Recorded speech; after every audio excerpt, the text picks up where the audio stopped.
I'm at Mushin Mixed Martial Arts, and I'm here to do my strength and conditioning today and get a training session in afterwards.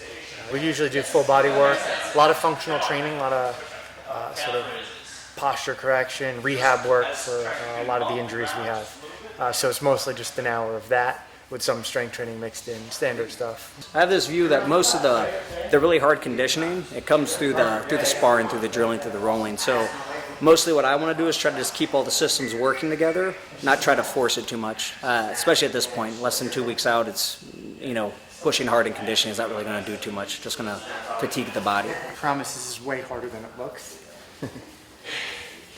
And this is heavy too. I put on an extra 20 pounds for what we normally do. We're using about 75.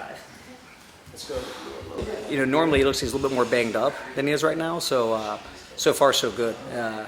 I always get a little worried sometimes you see people and they look like they're kind of dragging their knuckles at the end of the session, like they're just dead tired, but he's looking sharper now. He looks a little bit fresher than what I would say some of the past few times I've seen him training. Look, he was pushing a little too hard before. And his arms are looking jacked. Yeah, no, it's like watching tape on myself. I'm like, yeah, you're a great strength and conditioning coach. Between you and Muscle Farm. Yeah. All right, so now chin in. I mean, this match was agreed upon, maybe 15 pounds out of a weight class that I'm usually competing at. And it's also the day before weigh-in. So it's nice being able to eat whatever you want, but I'm trying to also maintain some strength and try to clean up the diet a little bit as we get closer, just so I'm not too fat when I come in. But yeah, I've been doing some strength training, trying to put on a little bit of weight. Again, I think quality weight's more important than anything else, just not, if you put on 20 pounds of fat, that's not productive.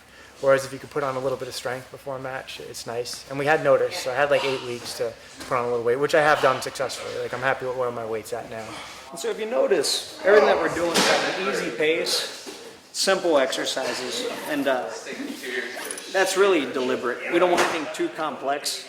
The grappling, so many of the patterns, you're already doing things that are really abnormal. So to put more abnormality on top of that, like lots of twisting and rotating, sometimes isn't what's needed. I think if someone's not training a lot of sparring, there's probably something to be said about that. A lot more twisting, crazier patterns. But what we're doing right now is super basic, very biomechanic. Again, throughout the camp, we mostly, like when you're actually 3 weeks out, 4 weeks out, you start lightening up the strength and conditioning, like a hard day or two a week, but mostly lighter training in terms of the strength and conditioning aspect of it. Rolls, we try to do a few hard days, a few light days, mix them up. So again, trying to just keep our bodies healthy. Like the hard training should be done, a few weeks out, not necessarily the week before. A couple hard rolls just to keep your timing up, but nothing crazy, no grueling hour-and-a-half long sessions. Yeah, straighten those legs all the way through now. Let that hip flexor release and keep the abs super tight. Yeah, this is going to be painful, right? Everything that we've done today build up to this. So really lengthen as much as you can to the crown of your head, to the tips of your toes and your fingertips.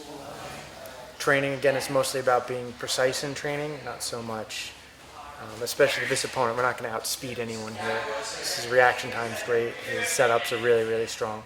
So, obviously we're going to account for that. I'm not moving too quickly because if it gets into a speed match, who's faster, who has better reaction time, I'm going to lose that.